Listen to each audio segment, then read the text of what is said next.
Have you ever seen a mother ban her own daughter from Thanksgiving dinner? Not because of a fight, but because the daughter's job wasn't prestigious enough to show off to guests? 5 days before the holiday, my mother called with a simple message. Your sister is bringing her wealthy boyfriend to meet the family. She doesn't want you there. Your blue-collar teaching job would embarrass her. I said I understand, and hung up. What my family didn't know was that I'd been quietly controlling a $15 million inheritance, the exact money my perfect sister was counting on for her dream wedding. And when they discovered the truth 5 days later and came pounding on my door in panic, the tables turned in ways none of us expected. My name is Thora Mitchell, 32 years old. This is that story. If you're watching this, please subscribe and let me know where you're watching from. The call came on Sunday, November 24th at exactly 6:47 p.m. I remember because I was grading papers on the progressive era, and I'd just written excellent analysis on Marcus Thompson's essay about labor reform. The irony wouldn't hit me until later. There I was, celebrating a student's work on workers' rights, while my own family was about to remind me exactly where I stood in their hierarchy. Thora, my mother said, her voice carrying that particular blend of forced warmth and underlying steel I'd learned to recognize decades ago. We need to talk about Thanksgiving. I set down my red pen. In the Mitchell family, we need to talk never preceded good news. What about it? Well, a pause. The kind of pause that comes before a blow, wrapped in silk. Vivian is bringing Derek to meet the family. You know how important this is. Derek Hartwell.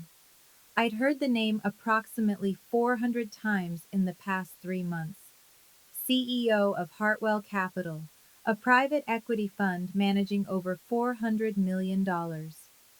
Vivian's ticket to the life she'd always believed she deserved.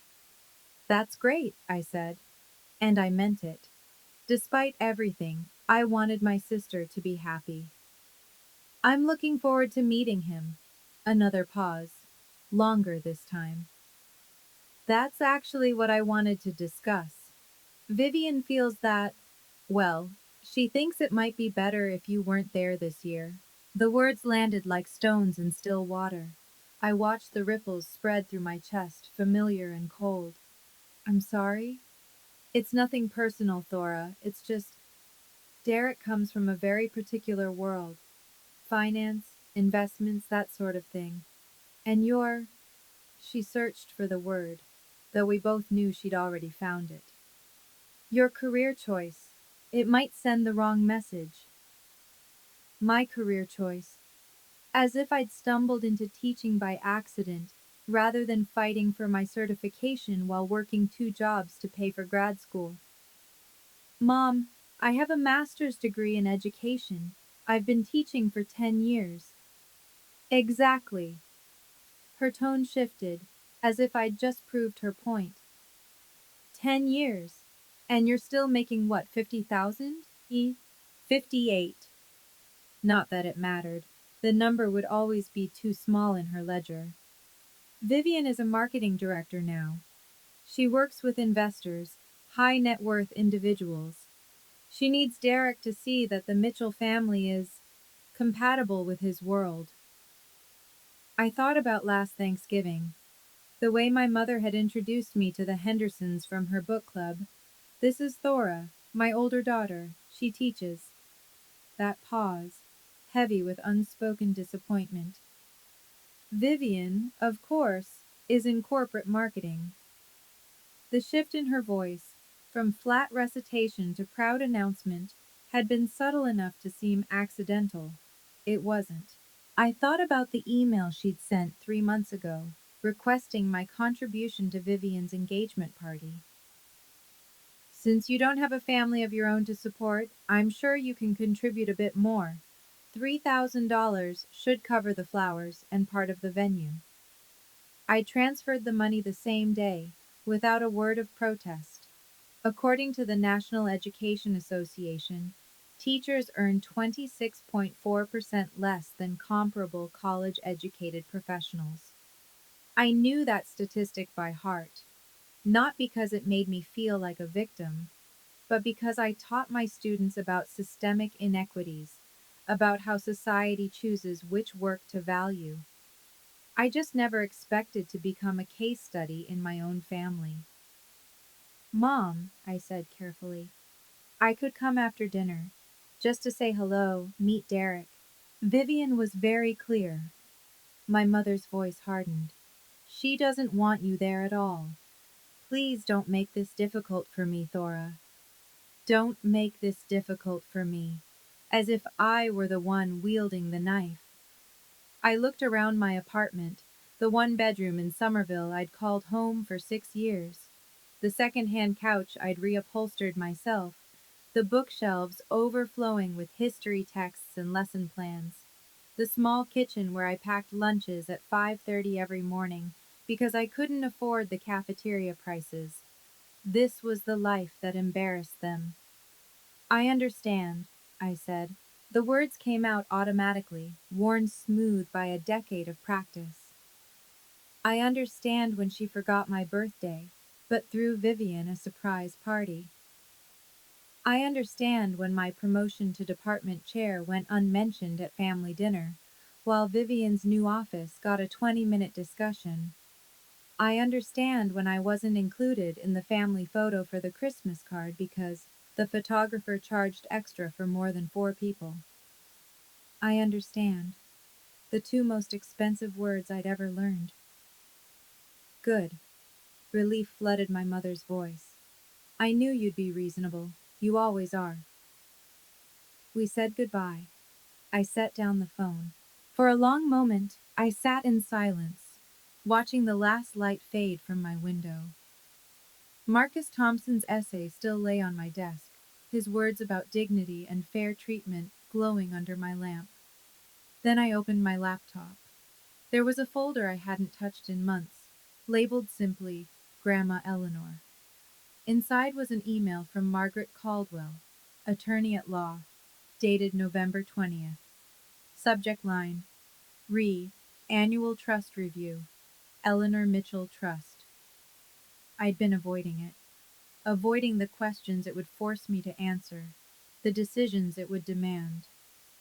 I closed the laptop again, but for the first time in 10 years, when I went to bed that night, I didn't cry.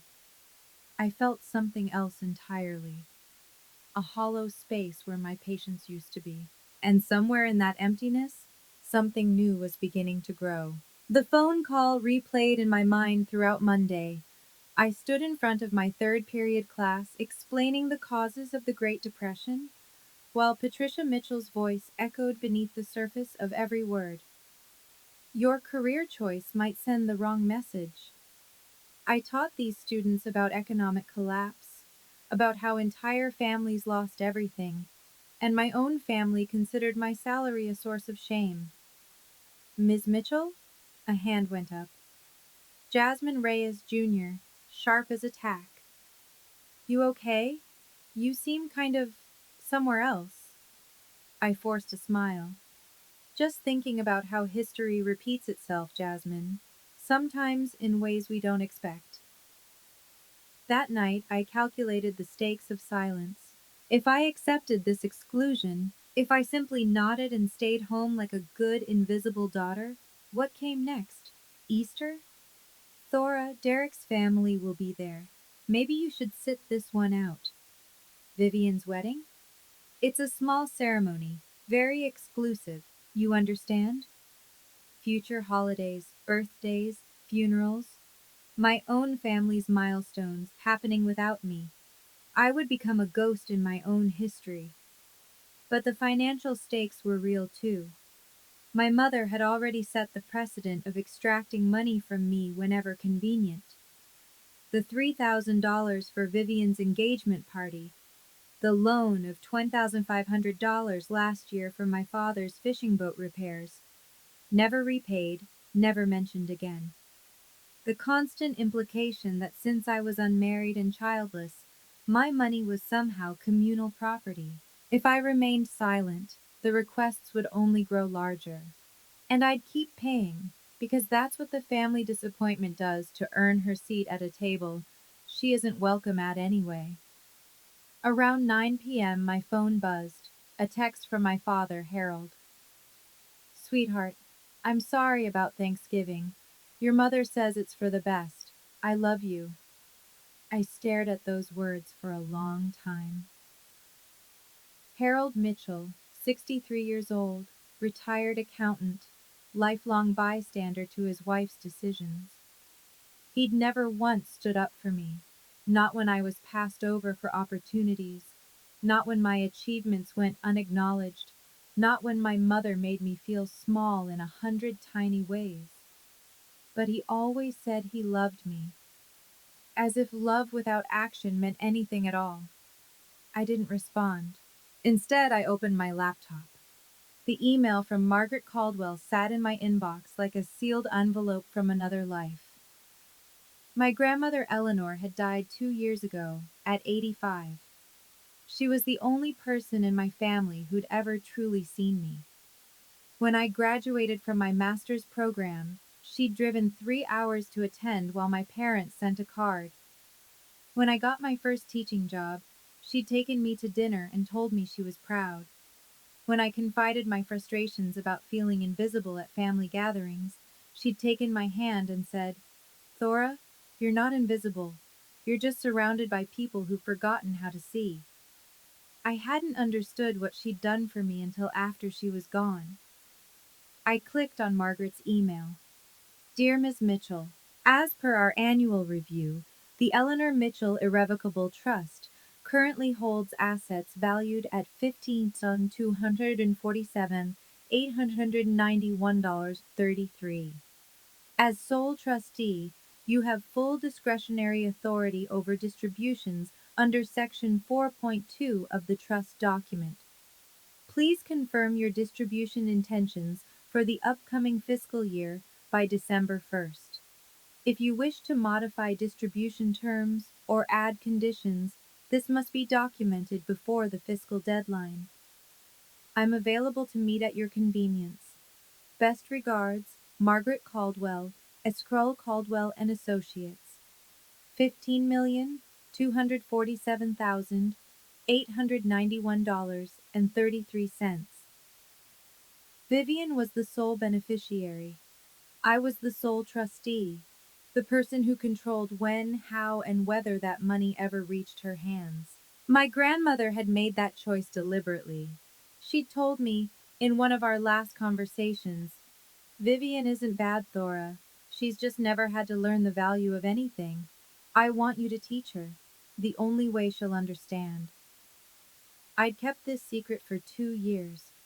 I'd told no one. Not my parents, not Vivian, not anyone. Partly because I didn't want my family's relationship with me to be about money. Partly because I wasn't ready to wield that kind of power. But now, sitting in my dark apartment, freshly exiled from Thanksgiving dinner because my teaching salary might embarrass my sister in front of her wealthy boyfriend, I began to reconsider. Not revenge. That wasn't what Grandma Eleanor intended, and it wasn't what I wanted.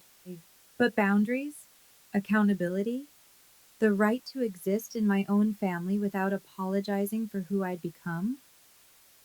I closed the laptop and looked out the window at the city lights. I had held this secret for 2 years, and I was beginning to wonder if it was finally time to let it breathe.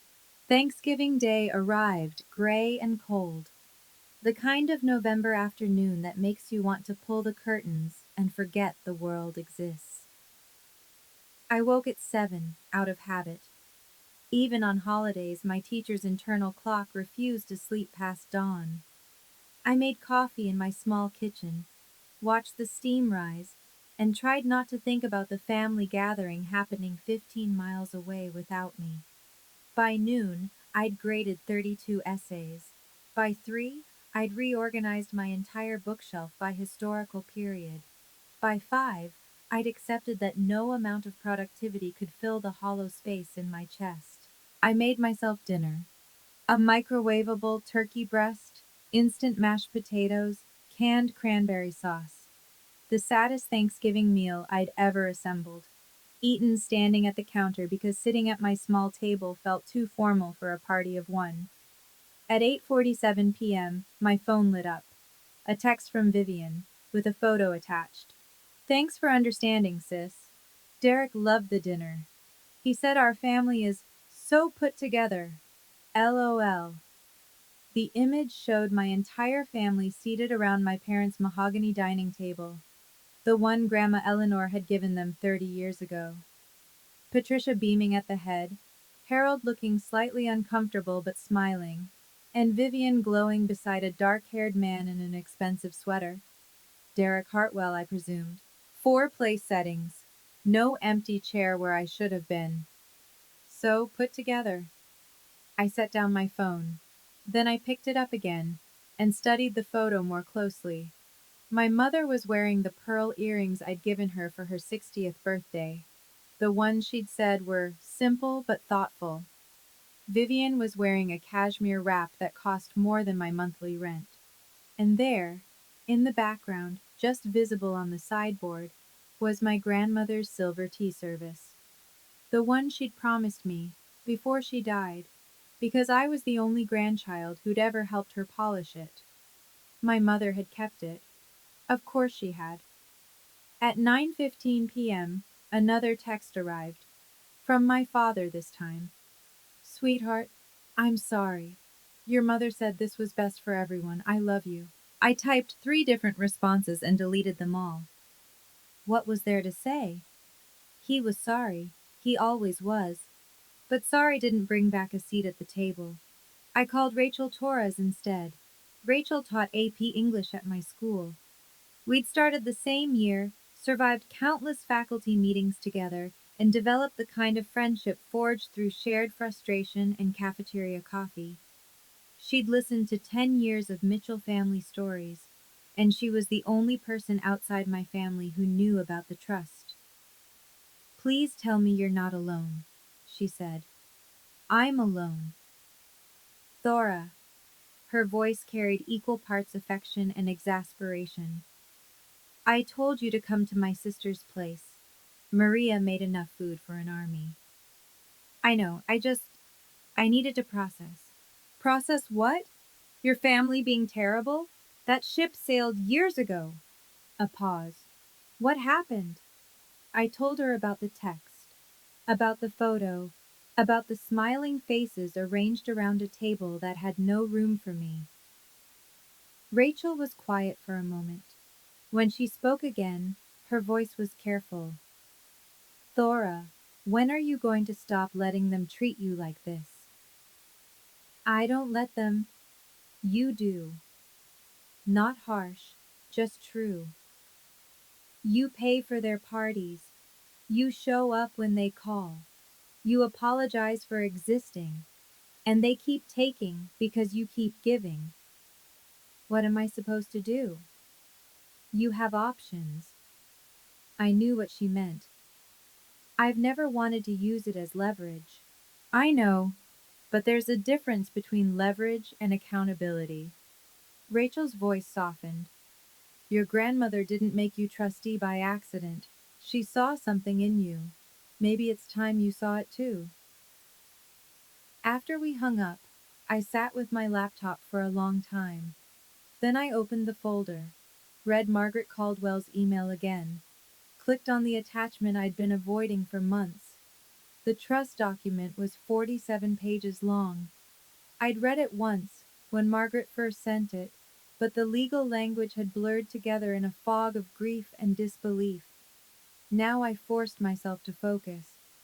Section 4.2, Paragraph 1. The trustee shall have sole and absolute discretion to determine the timing, amount, and conditions of any distributions to the beneficiary. Sole discretion. Absolute. I thought about Vivian's text. Derek loved the dinner. He said our family is so put together. I thought about the empty chair that didn't exist. because they'd never set a place for me in the first place. I thought about my grandmother's voice 2 months before she died. One day, you'll understand why I chose you, Thora. One day you'll need this, and when that day comes, I want you to remember, you're not powerless. You never were. I closed the laptop. I wasn't ready to make decisions tonight, but for the first time in 2 years, I was ready to stop pretending this choice didn't exist. My grandmother had given me a key. The question was whether I was finally willing to use it. Friday morning, November 29th, I woke up with a plan. Not revenge. I'd never wanted that, and Grandma Eleanor wouldn't have wanted it either. But clarity. After years of accepting whatever crumbs my family offered, I needed to understand exactly what I was holding. I called Margaret Caldwell's office at 9 a.m. "Miss Mitchell," she said, her voice carrying the measured professionalism of someone who'd shepherded 100 families through wealth and grief. "I was wondering when I'd hear from you. The fiscal deadline is Monday." "I know. I'd like to meet. Today, if possible." A brief pause. "I can make that work. 2 o'clock?" Her office was in Back Bay, a converted brownstone with brass fixtures and leather chairs. Margaret Caldwell was 58, silver-haired, and possessed the kind of calm authority that made you feel everything would be handled properly, even when your world was falling apart. She'd been my grandmother's attorney for 20 years. She handed me a cup of coffee and spread the trust documents across her desk. "Let's review the basics," she said. "Your grandmother established the Eleanor Mitchell Irrevocable Trust in March 2022, approximately 8 months before her death. The trust holds various assets: stocks, bonds, a rental property in Cambridge, currently valued at just over $15 million. And Vivian is the sole beneficiary." "Correct. But you, as trustee, control all distributions." Margaret tapped section 4.2, highlighted in yellow. "This is broader authority than most trustees receive." Eleanor was very specific. She wanted you to have complete discretion over timing, amounts, and conditions. She told me she wanted Vivian to learn the value of things. Margaret nodded slowly. "Your grandmother and I had many conversations about her granddaughters. She loved Vivian, but she was concerned. She felt Vivian had been enabled, given things too easily, praised too freely, never required to develop resilience or gratitude. And she thought money would teach her. She thought you would teach her. The money was just the mechanism." Margaret's eyes met mine. "Eleanor told me Thora is the only person in that family with the spine to say no and the heart to say it kindly." Those were her exact words. I looked down at the documents. 47 pages of legal language, and buried within them, my grandmother's faith in me. "What are my options? For the annual distribution?" "You have several." Margaret pulled out a separate sheet. "You can authorize a standard distribution. Vivian is currently eligible for up to $200,000 per year. You can defer distribution to the following year. You can add conditions, educational requirements, financial literacy courses, employment verification, or you can modify the distribution schedule entirely." "And if Vivian contests any of these decisions?" "She can petition the court, but Eleanor's language is airtight. Unless you act in bad faith or breach fiduciary duty, your discretion is virtually unchallengeable." Margaret leaned back. "Your grandmother spent considerable money ensuring that."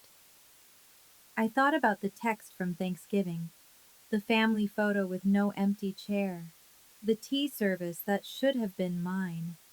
"I'm not ready to make a decision today," I said, "but I want to understand my options before Monday."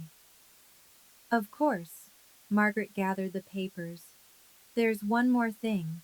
Your grandmother left you a personal bequest, separate from the trust. $50,000, unrestricted. You've been drawing from it for charitable donations, I believe. The Beacon Hill Winter Charity Gala. I've contributed for the past 2 years. Yes, I saw those records. You're listed as a founding donor. She handed me an envelope. This arrived last week. Your invitation for this year's event. I opened it. Heavy cardstock, embossed lettering. Inside, a badge with my name printed in gold. Thora Mitchell, founding donor. The gala was tomorrow night, Saturday, November 30th. Grand ballroom at the Harrington Plaza. Black tie, 500 guests from Boston's financial and philanthropic elite. The same event Vivian and Derek were attending to make their social debut as a couple. I didn't realize the timing, I said quietly. Margaret's expression remained neutral, but something flickered in her eyes. Life has interesting ways of creating opportunities, Ms. Mitchell. I looked at the badge in my hands. For 2 years, I'd attended this gala anonymously, slipping in, making my donation, leaving before anyone could ask too many questions. I hadn't wanted my family to know.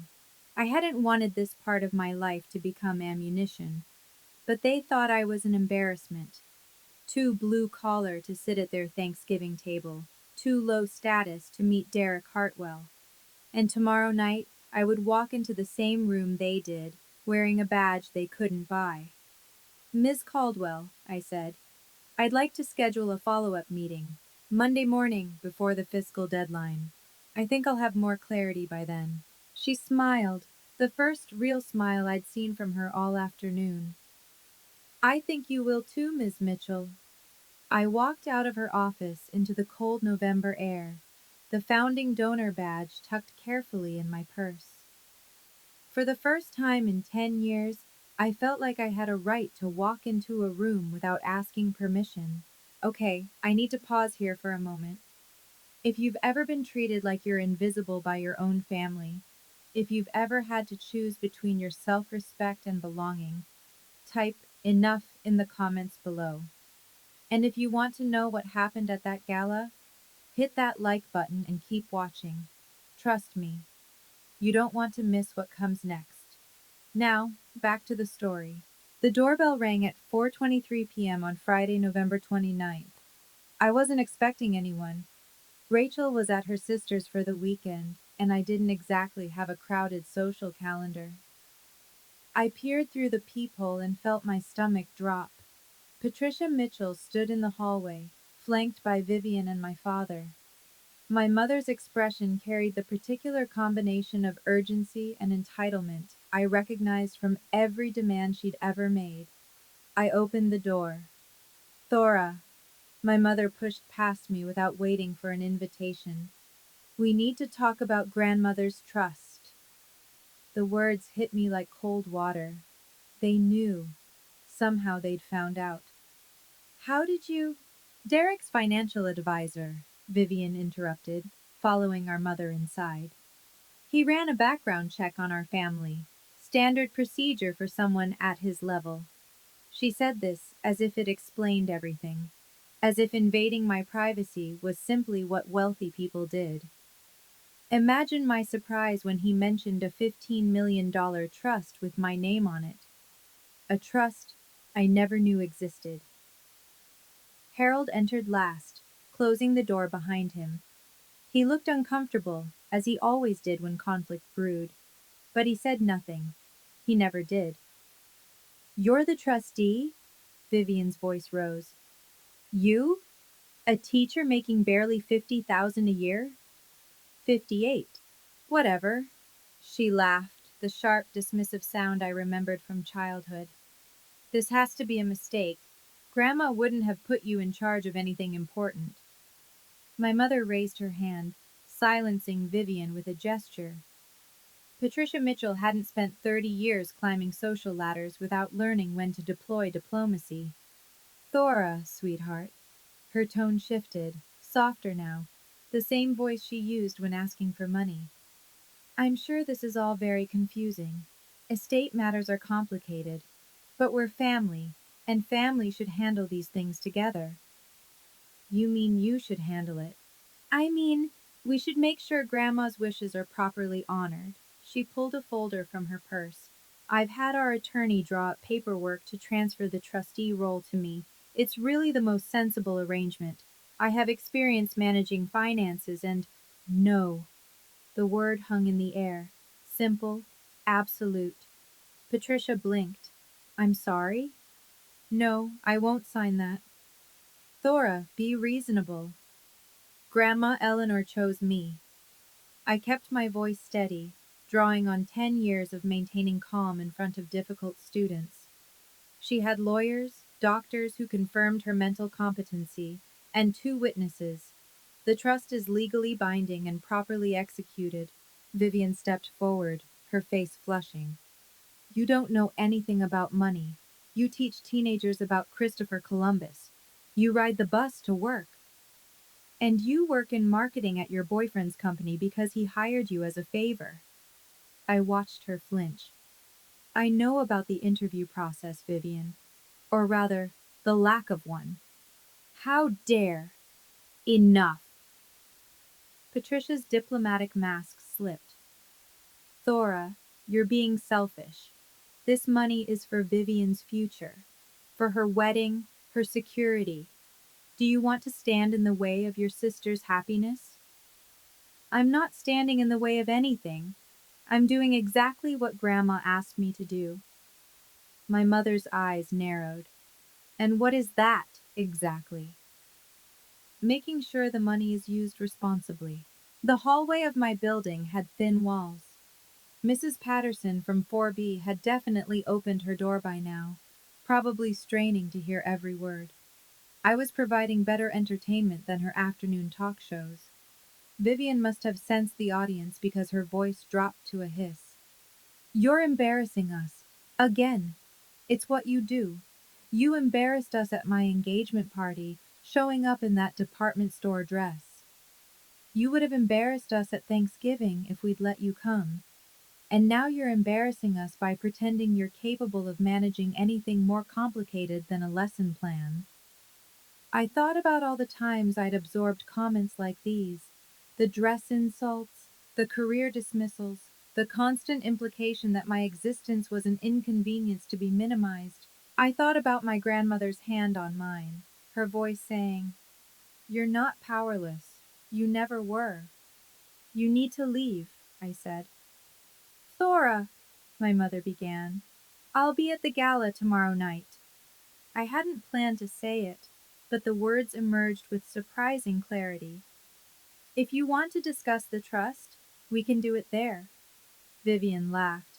You weren't invited to the gala. Actually, I was.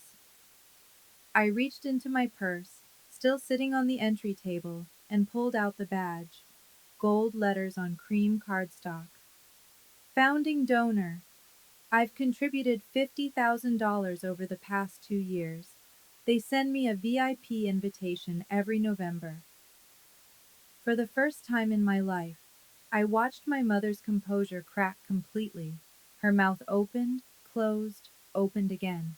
That's not possible. The organization has records. Feel free to verify. Vivian snatched the badge from my hand, staring at it as if it might burst into flames. Where did you get $50,000? Grandma Eleanor. She left me a personal bequest, separate from the trust. I took the badge back, tucking it safely away. She believed in the causes they support. I honored her memory. The silence that followed was profound. I'd spent 32 years being the invisible daughter, the embarrassing career choice, the seat that wasn't worth setting, and in 30 seconds, I'd upended everything they thought they knew about me. Patricia recovered first, her voice strained, but controlled. We'll discuss this tomorrow then, at the gala. We will. She turned toward the door, then paused. Thora, think very carefully about what you're doing. Family is everything. I know. I opened the door for them. That's why I spent 10 years trying to be part of one. They filed out, Patricia first, Vivian shooting me a look of pure venom, Harold trailing behind with something unreadable in his eyes. As my father passed, he hesitated. Thora. Not now, Dad. He nodded once and followed the others. I closed the door and listened to their footsteps fade down the hallway. My hands were shaking, but not with fear. Tomorrow night, I would walk into that ballroom. I would stand in the same room as my family, at an event they considered their territory. And for the first time, they would see me as I actually was. Not the disappointing daughter they'd invented, but the woman my grandmother had believed in. The Beacon Hill. Winter Charity Gala occupied the grand ballroom of the Harrington Plaza, a space designed to make ordinary people feel small and wealthy people feel magnificent. Crystal chandeliers cast warm light across 500 guests in designer gowns and tailored tuxedos. The minimum donation was $2,000 per ticket. The ambient conversation hummed with discussions of portfolios, philanthropy, and property values. I arrived at 7:15 p.m. on Saturday, November 30th, wearing a simple black dress I'd bought on clearance for $200, but the badge pinned to my chest, Thora Mitchell, founding donor, outshone every piece of jewelry in the room. The VIP entrance was separate from the main doors. A staff member checked my credentials, smiled warmly, and directed me toward the reception area near the stage. Ms. Mitchell, thank you so much for your continued support. The board specifically asked me to express their gratitude. It's my pleasure. My grandmother believed strongly in your mission. I accepted a glass of champagne and moved through the crowd, exchanging pleasantries with foundation staff who recognized my name from donor reports. For 2 years, I'd attended these events quietly, arriving late, leaving early, avoiding attention. Tonight was different. Tonight, I was done hiding.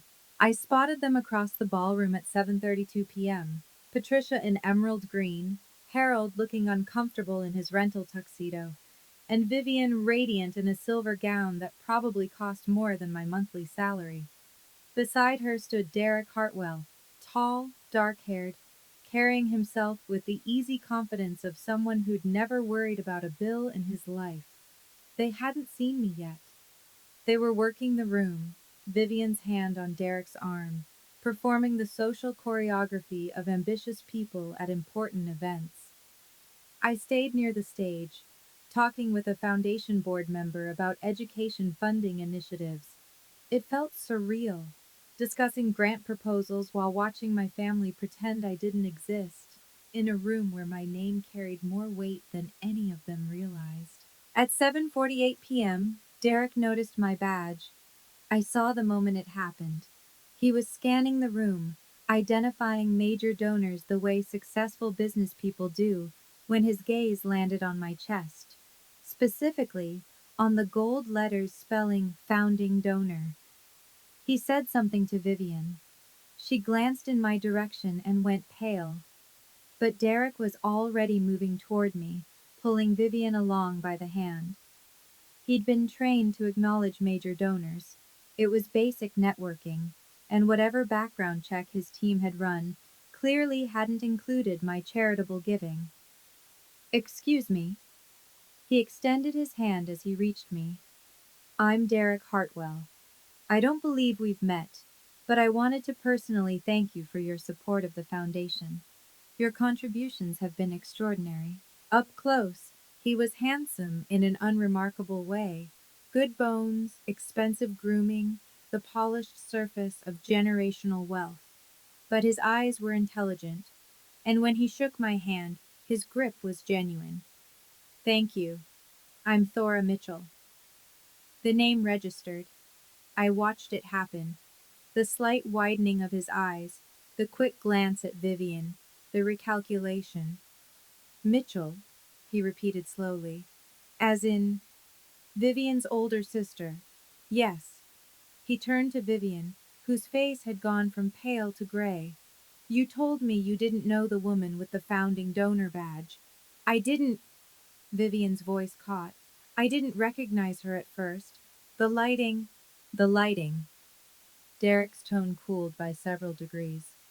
Your sister has donated over $100,000 to a foundation I've supported for years, and you didn't recognize her? Other guests were starting to notice. The volume of our conversation wasn't loud, but the body language spoke clearly. Tension, conflict, the irresistible magnetism of wealthy people behaving badly. Patricia materialized at Vivian's elbow, her social radar detecting crisis.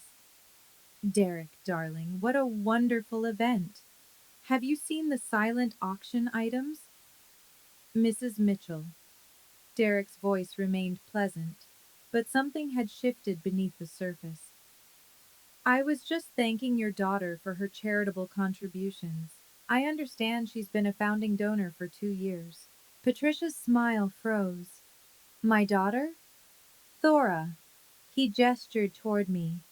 She's apparently contributed $50,000 annually. That's more than many of our VIP ticket holders combined. I didn't realize. Patricia trailed off, her composure fracturing for the second time in 2 days. Didn't realize your daughter was a major philanthropist? Interesting. Derek turned to me. Miss Mitchell, Thora, I apologize. I was told the Mitchell family would be attending tonight, but your name wasn't mentioned. I'm not often mentioned. The words came out before I could soften them, but they were true, and I was tired of softening truths. Derek, Vivian's hand tightened on his arm. This is family business. It's complicated. What's complicated about it? His voice sharpened. Your sister is standing here with credentials that suggest she's taken this foundation's mission seriously for years. And 15 minutes ago, you told me you'd never seen her before. Derek, please. What else haven't you told me? A new voice entered the conversation. Calm, authoritative, perfectly timed. Thora, I didn't expect to see you here tonight. Margaret Caldwell approached in a navy blue gown, her silver hair swept into an elegant twist. She nodded to Derek with the familiarity of professional circles overlapping at fundraisers. Mr. Hartwell, always a pleasure. Then to me. I hope we're still on for Monday morning. There's quite a bit to discuss regarding the annual review. Derek's attention sharpened. Review? Margaret smiled blandly. Ms. Mitchell is one of my most valued clients. She manages a substantial trust with remarkable diligence. She turned to Patricia. Your mother made an excellent choice, Mrs. Mitchell. The Eleanor Mitchell Trust is in very capable hands. The temperature around our little group dropped by several degrees. Thora manages the trust? Derek looked from me to Vivian. The trust you told me was being handled by the estate? Vivian's face had passed gray and was approaching white. I didn't. I thought. You thought what, exactly? I watched my sister search for words, for explanations, for some way to spin this that wouldn't make her look like either a liar or a fool. She found none. I think, I said quietly, that you two have things to discuss. If you'll excuse me. I turned to walk away, but Derek's voice stopped me. Ms. Mitchell. Thora. When I looked back, his expression had shifted. The smooth social mask had cracked, revealing something rawer beneath. I apologize for whatever role I played in tonight's confusion, and for whatever's been happening with your family. You didn't know. No, but I'm starting to. He looked at Vivian with an expression I recognized. The particular disappointment of someone realizing the person beside them isn't who they pretended to be. I left them there, surrounded by 500 witnesses, and walked toward the bar. My hands were steady. My heart was calm. For the first time in my life, I'd stood in a room full of people my family admired, and they'd been forced to see me clearly. The tables hadn't just turned, they'd been flipped entirely. All right, I know what you're thinking right now. Thora, that was satisfying. Or maybe Vivian absolutely deserved that. Drop a comment and let me know whose side you're on. And if you've ever had a tables turned moment like this in your own life, I want to hear about it. Hit that like button if you're feeling the same tension I felt in that ballroom. The ending might surprise you. Now, where were we? I found Margaret Caldwell near the silent auction tables, examining a watercolor of the Boston skyline with professional interest. Well, she said without looking up, that was more dramatic than I anticipated. I didn't plan it. No, the best confrontations rarely are planned. She turned to face me. I have drafts of several distribution documents in my office. After tonight, do you have a clearer sense of your intentions? I thought about my grandmother's voice, about the photo from Thanksgiving with no empty chair, about Vivian's face when Derek realized she'd been hiding something. I want to defer distribution for 12 months. Margaret nodded, unsurprised. On what grounds? Beneficiary readiness. Section 4.2 allows me to consider financial maturity as a factor in timing distributions. I want to require Vivian to complete a certified personal financial management course before she receives any funds. That's within your authority. She pulled a small notepad from her clutch. Even at galas, Margaret came prepared. What else? I want to inform Derek Hartwell about the trust's existence and structure. Not to sabotage their relationship, but because he deserves complete information before making major life decisions. Also reasonable. Transparency rarely damages honest people. And I'm not transferring the trustee role to anyone. I'll continue serving as my grandmother intended. Margaret made a few notes. I can have the documentation ready for Monday morning. The deferral will be effective immediately upon filing. Thank you. She looked at me for a long moment. Eleanor would be proud, you know. Not because you're punishing your sister, you're not, but because you're finally using the authority she gave you. That's what she wanted. Before I could respond, footsteps approached. Vivian, alone now, her silver gown somehow diminished by the fury in her eyes. I hope you're satisfied. Her voice was low but venomous. Derek wants to reconsider everything. The engagement, the wedding plans, everything. Because of you. No. I kept my tone even. Because of choices you made, lies you told. I just happened to be standing in the room when the truth became visible. You ruined my life. I corrected a misunderstanding. If your life was built on that misunderstanding, that's not my responsibility. You. She struggled for words, her composure crumbling. You've always been jealous of me. Always. Because I'm successful and you're just a teacher. Vivian. I stepped closer, lowering my voice so only she could hear. I'm not doing this to hurt you. Grandma Eleanor loved you. She wanted you to have this money, but she also wanted you to become someone who deserved it. I deserve it now. Then prove it. Take the financial management course. Demonstrate that you can handle responsibility. In 12 months, we can revisit the distribution. Her face contorted. You're setting conditions? You're making me jump through hoops for my own inheritance? I'm doing what our grandmother asked me to do. I held her gaze. You've never had to earn anything in your life, Vivian. Maybe it's time you learned how. I hate you. The words came out raw, almost childlike. I actually hate you. I know. It should have hurt more than it did. But my job isn't to make you love me. My job is to honor Grandma's wishes. And I'm going to do that, whether you hate me or not. Vivian stared at me for a long moment, then turned and walked away without another word. My mother found me next, predictably. Thora. Patricia's diplomatic mask was back in place, but cracks showed around the edges. You've gone too far. Have I? Humiliating your sister in public, interfering with her relationship. This isn't what family does. No? I tilted my head. What about calling to ban someone from Thanksgiving because their job might embarrass the family? Is that what family does? That was different. How? For once, Patricia had no ready answer. Mom, I said quietly, I didn't come here tonight to start a war. I came because I was invited. I was recognized because I've been contributing to this foundation for years, honoring Grandma Eleanor's values while you dismissed me as an embarrassment. Everything that happened tonight happened because you and Vivian chose to hide truths and tell lies.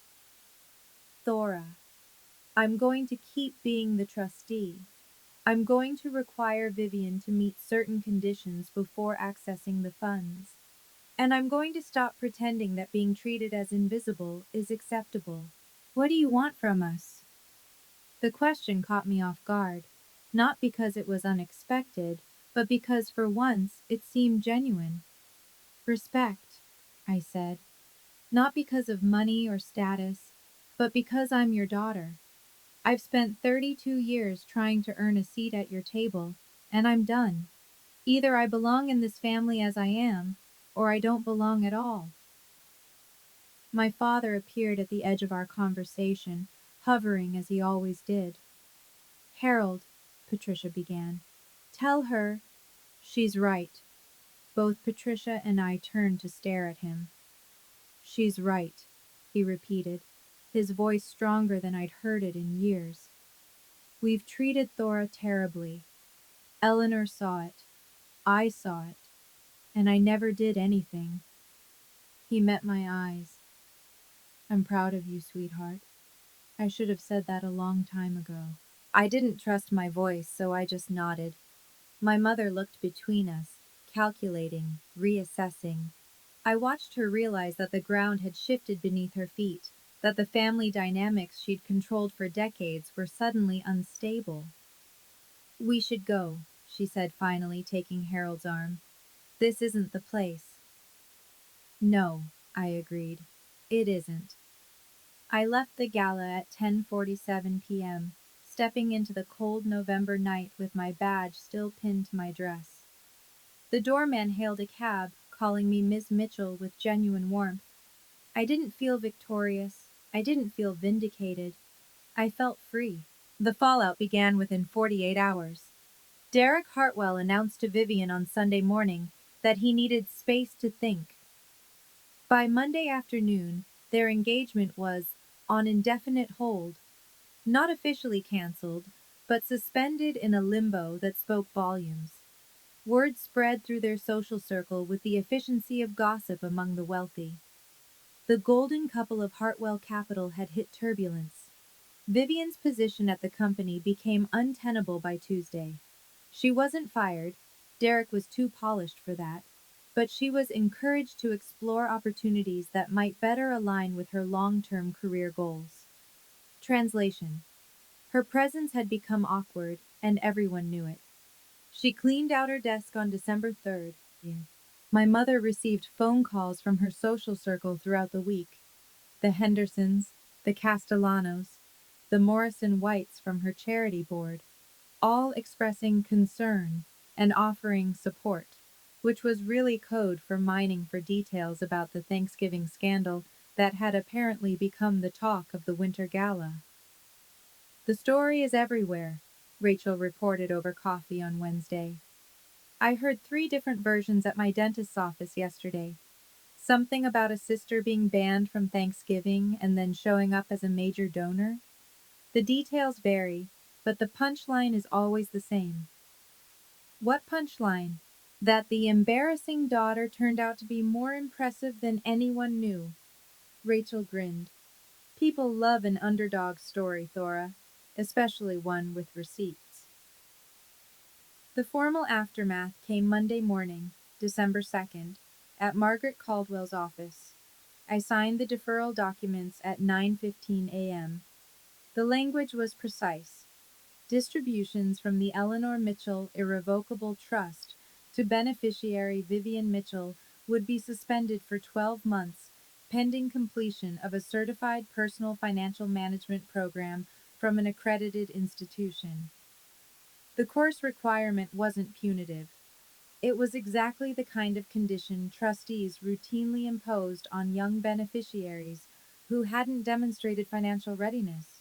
For what it's worth, Margaret said as she notarized the final page, your grandmother would have handled this exactly the same way. She wasn't interested in punishment. She was interested in growth. I hope Vivian sees it that way eventually. She might. Time changes perspectives. Margaret slid the completed documents into a folder. There's one more thing. Derek Hartwell's assistant contacted my office yesterday. He'd like to meet with you privately. No pressure. You're under no obligation. But he expressed genuine interest in understanding the family situation better. I thought about it. I'll consider it. The email from my father arrived that afternoon. It was 3 pages long. The most Harold Mitchell had written to anyone in years, probably. He apologized for 32 years of silence. He acknowledged that my mother's treatment of me had been unfair, and that his failure to intervene made him complicit. He didn't make excuses or ask for forgiveness. He simply said he wanted to do better, if I'd let him try. I read it 3 times, then saved it in a folder labeled Family. Vivian's response came by text on December 5th. Fine, I'll take your stupid course, but don't expect me to thank you for this. I replied, I don't expect thanks, I expect results. Good luck with the program. She didn't respond, but Margaret confirmed her enrollment 2 days later. Introduction to Personal Financial Management, starting January 15th at a local community college. 12 weeks. The first step toward proving she could handle the inheritance our grandmother had left for her. The Boston Society blog ran a piece on December 8th, anonymous but clearly sourced from gala attendees.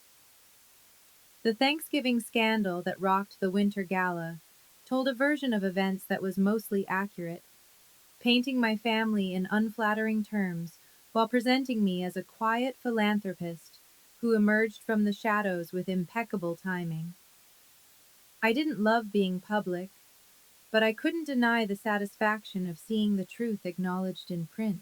On December 10th, I received an email from the Foundation's board. Dear Ms. Mitchell, in recognition of your extraordinary commitment to our mission, we would like to extend an invitation to join our advisory council. Your perspective as an educator and your dedication to charitable giving would be invaluable to our strategic planning efforts. We hope you'll consider this opportunity. Warmest regards, the Beacon Hill Foundation Board. I read it sitting at my kitchen table, in the apartment my family had considered embarrassing, after a day of teaching students about the progressive era and the long arc of social change.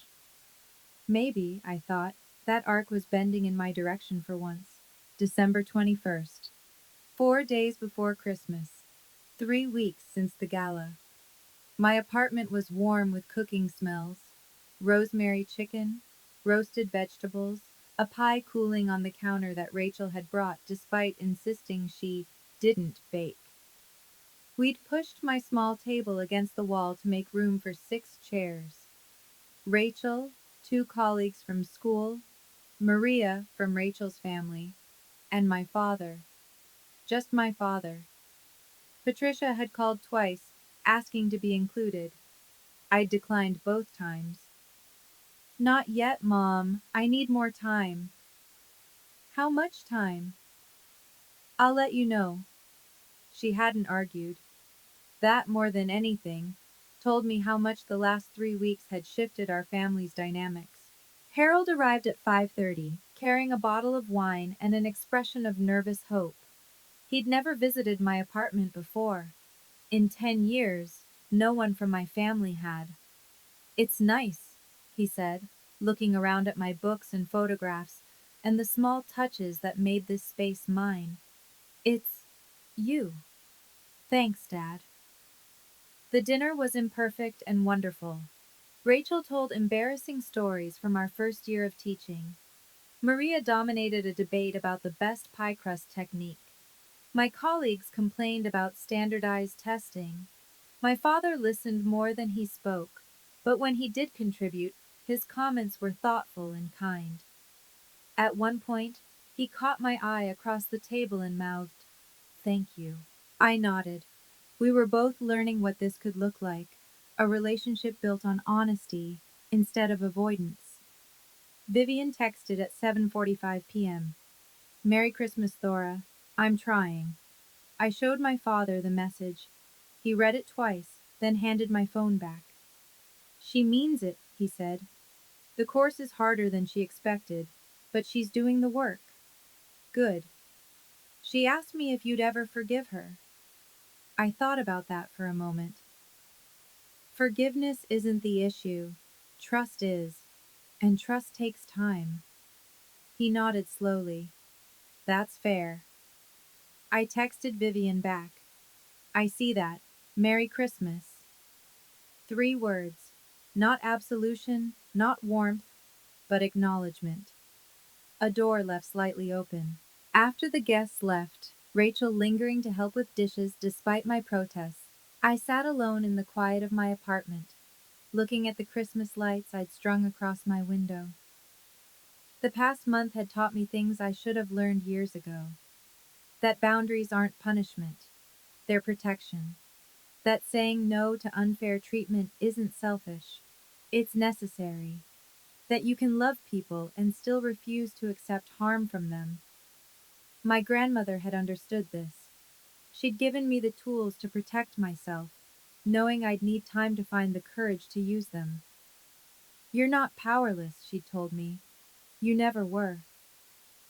I hadn't believed her then. I believed her now. The foundation's invitation sat on my coffee table.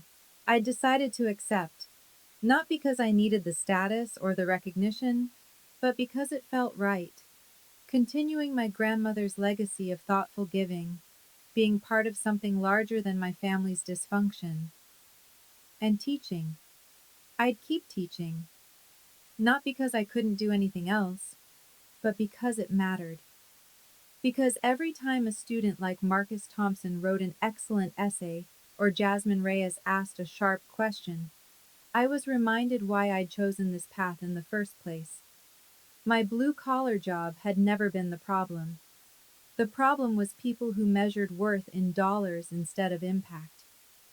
I pulled out my phone and typed an email to Derek Hartwell's assistant. "I'd be willing to meet. Coffee, somewhere neutral. Let me know what works." He deserved to understand what he was considering marrying into, or choosing to walk away from. Whatever he decided, it would be based on truth. The last thing I did that night was look at the family photo from Thanksgiving. The one Vivian had texted me with 4 smiling faces and no empty chair. I didn't delete it. I didn't need to. That photo wasn't my story anymore. It was evidence of a version of my family that no longer existed, because I'd stopped pretending it was acceptable. If you asked me whether I had regrets, the answer would be simple. No. None. I only wished I'd done it sooner. And that's my story. If you've ever had to draw a line with people you love, or if you're thinking about doing it, know that you're not alone. Drop a comment and tell me your thoughts. If you want more stories like this one, subscribe and hit that notification bell so you don't miss anything. Check out the description for similar videos. Thank you for being here with me. Take care of yourself. You deserve it.